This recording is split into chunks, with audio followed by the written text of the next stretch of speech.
Kilala niyo si Congressman Tabs, di ba? Yung kasama ni De Lima na pangalawang impeachment ba sila o unang impeachment? Unang impeachment. Sabi ni Congressman Tabs, ito po si Congressman Percy Sendanya pala to. Percy, kumusta naman ang tabingi na? Tabi, tabingi na nga. One side pa yung buhok. Talaga, ini-stress niya talaga na tabingi siya eh. Congressman Tabsi.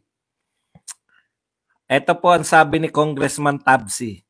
Habang dinedelay ang impeachment, hindi tayo makakatulog ng mahimbing. Grabe ka naman. Overtime ka ba? Kong!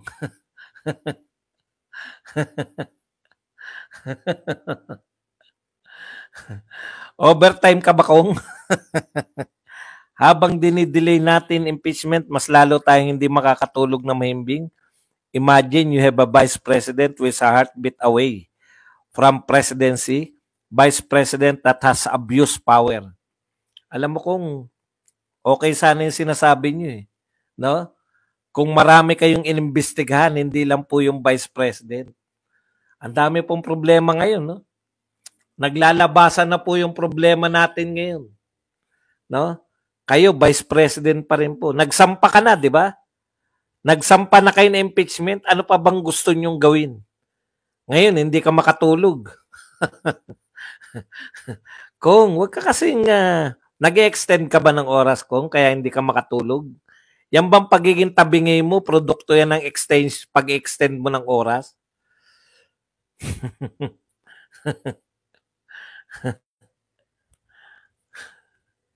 Okay. Punta na po tayo rito sa anong tawag dito? Isa pa, si Laila De Lima naman po. Nako, takot naman. Ha? Si Laila De Lima po, takot na baka meron pa. Ito po ang sinabi ni Laila De Lima. Another Duterte presidency? Can we afford another Duterte presidency? Ano naman ang mangyayari? Bakit piatos eh? Di ba? Alam na natin eh. Okay. Okay, punta po tayo rito. May dalawa pong balita dito na bigla ako nagtaka. Tsaka ko lang na-realize tungkol po to sa budget. No? Ito po, dalawang balita tungkol sa budget. Una po, sabi po rito, PBBM moves to boost funding for education. Ayan. President Ferdinand Marcos, isahin na lang natin on Thursday, kahapon po, push for substantial allocations for key programs of Department of Education as the agency revealed the reduction in its budget for 2025 worsen the country's problem of teacher shortage. So naapektuhan po yung pag-hire ng mga teacher, no? Dahil po diyan. Pangalawa pong balita tungkol po sa budget.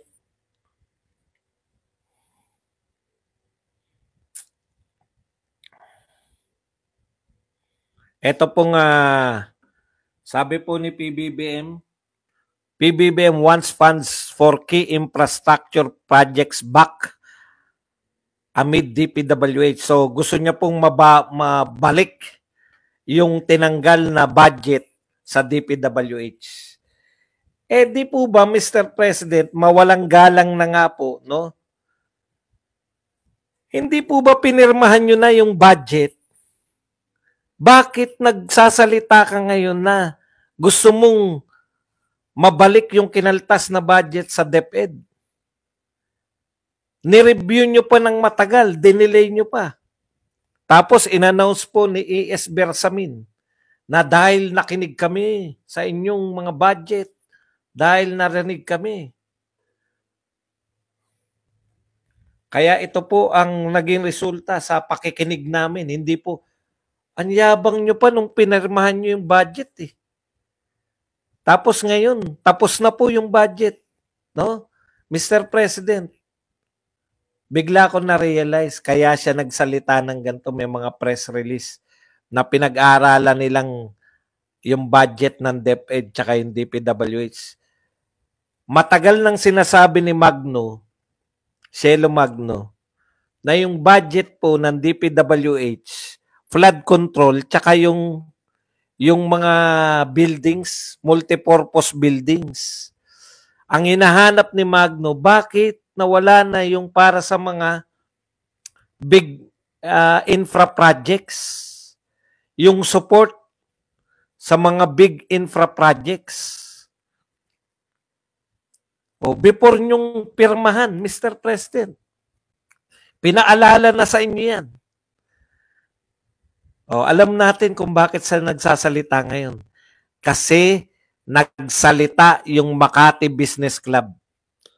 Alam nyo, sa mga hindi po naniniwala kay Badong, na parang wala namang kinalaman yata yung Makati Business Club sa napaka-powerful po niyan.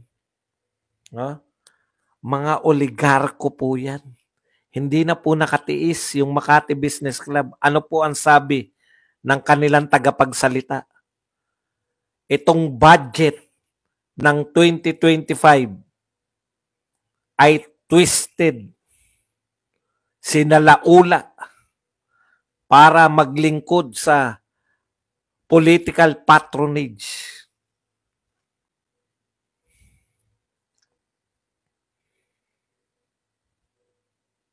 Nag-react ang gobyerno, no? Dalawang powerful na mga grupo. Yung isa, Iglesia ni Cristo. Alam niyo yung pinapahiwatig ng Iglesia ni Cristo, magtrabaho tayo, wag natin politikahin lang si BP Sara. Pinipolitika nyo lang eh. Nagpakitang gilas po at hanggang ngayon naghihintay sa aksyon ninyo.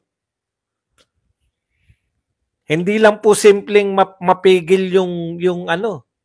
Marami po. Hindi lang po yung pagpigil. Ang gusto ng iglesia, kung nakinig po kayo, hindi lang po yung mapigil yung impeachment. Yun na po yung pinaka. Pero tigilan din yung pambobobo sa mga Pilipino. Hindi kami mangmang, hindi kami bobo. Yun yung mensahe dun eh. Maliban sa wag nyong impeach dahil pinolitikan nyo lang naman, magtrabaho po kayo. Yung budget po, wag nyong ilagay sa kung saan-saan. Wag nyo pong gamiting budget para sa ano. Hindi kayo, di ba? Dehin bukiki lang kayo sa Iglesia ni Cristo. Naghihintay po sila ng konkretong tugon.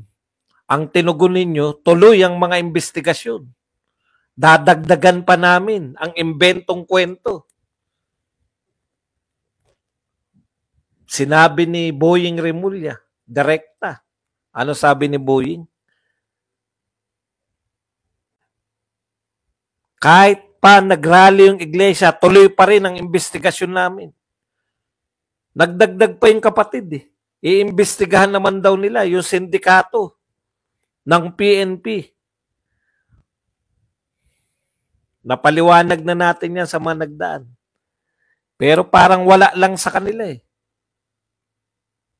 Palipasin lang natin yan. Gawin nating issue yung traffic ng Davao. Wala pong issue yung traffic ng Davao na yan. Hindi namin papatulan yan.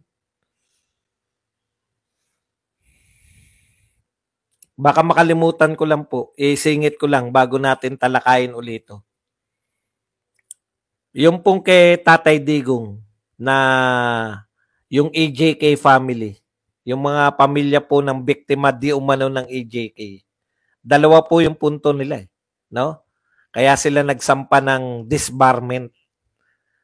Dahil sila ay biktima. Una, di ba? Ikalawa, ayaw raw po nilang makita na si Tatay Digong sa impeachment. Kasi makikita nila na attorney siya ni BP Sara. Alam po ninyo, sinampahan nyo na ng kaso yung Vice President ng Pilipinas. Pati ba naman kukuning abogado, kayo pa rin ang masusunod? Antindi nyo. Abogado na nang sinampahan ninyo yung reklamo, gusto nyo rin pakialaman?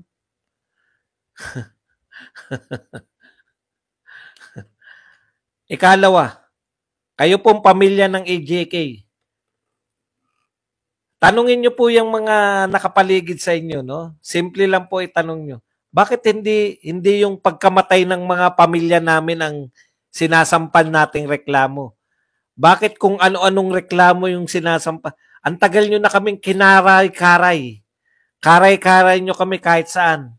Investigasyon sa Senado, investigasyon sa Kongreso, kinakaray nyo kami. Pero yung kaso sa katarungan para sa pamilya namin, wala. Hindi ba kayo nagtatanong? Sabi nyo, EJK ang problema ninyo kay Tatay Digong. Bakit hindi po nagsasampa yung mga tumutulong sa inyo na mga politiko? Bakit hindi po nagsasampa ng kasong pang EJK? Bakit kung saan-saan kayo dinadala? Ginagamit lang kayo ng mga yung pampropaganda eh. Di ba? Kung totoong, tignan nyo po, yung tinulungan ni Acosta sa Pau. Si Kian, pamilya ni Kian, di ba? O, nakakamit ng katarungan kasi nagsampa sila na reklamo eh. Nagsampa sila ng totoong reklamo. Nakasuhan yung mga nakapatay kay Kian. Eh kung ano-ano reklamo po. Okay. Balikan po natin si BBM. Mr. President, gusto nyo, nireview nyo ngayon bigla. Ang ganda ng pamagat yun. Ito po yung pamagat ng usapan tapos may hawak na naman si BBM na papel. Mr. President, nung sinabi nyo nire-review nyo, hawak nyo rin yung papel tapos may mga ganyan-ganyan din kayo monstre. No? Hawak nyo na po yung papel eh. Ngayon, may hawak na naman kayong papel na nire-review nyo. Bakit hindi nyo po nakita na binawasan yung DepEd? Matagal nang umiiyak si Angara. Sinabi, bakit nyo binawasan yung computerization? Hindi po kayo kumibo. Si Bersamin po pinag-announce nyo. Yabang pa ni Bersamin, di ba? Nakikinig ang Pangulo sa mga ano. Kaya ito, matagal na rin sinabi ni Magno na walang budget doon sa mga support doon sa mga big infra project. Pero lumubo po yung DPWH. O, hindi ba kontras yun? Kontras yun. Dahil yung paglobo ng DPWH, ang lumubo yung budget sa mga multi-purpose building. Mabuti na lang nagsalita yung Makati Business Club. Ngayon, nagkukumahog kayo ngayon. Paano kayo kukuha ng pera? Sinabihan kayo ng mga oligarko. Twisted, sinalaula ninyo. Sinalaula ninyo yung budget para sa patronage politics. Ayan, direkta yan. Patronage politics ba yung akap? Kaya nga tuwan-tuwa si Grace po tsaka si Chis Escudero. Eh. Hindi napigilan yung tuwa eh. Binigyan sila ng akap eh. Ano sabi ni Bato? Magagamit ko yung akap, pero hindi ko tatanggapin. See? Yan po ang sinasabi ng Makati Business Club. Mag-a-adjust kayo ngayon. Dalawang powerful na political force sa Pilipinas. Makati Business Club at saka tong Iglesia ni Cristo. Nagpakita na sa inyo ng ayaw na nila yung ginagawa ninyo. Ngayon, nare-realize natin, kaya pala, tinanggal si Saldico.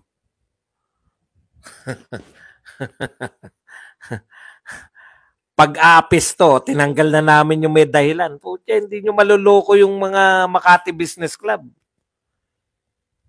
Kung akala ninyo, naluloko nyo yung mga tao nga, hindi nyo naluloko. Kung akala nyo, naluloko nyo yung mga tao, yung Makati Business Club, hindi nyo po nawawaisan yan. Mas tuso pa sa inyo yan. Pero hindi po magiging bilyonaryo ang mga yan kung walang katos.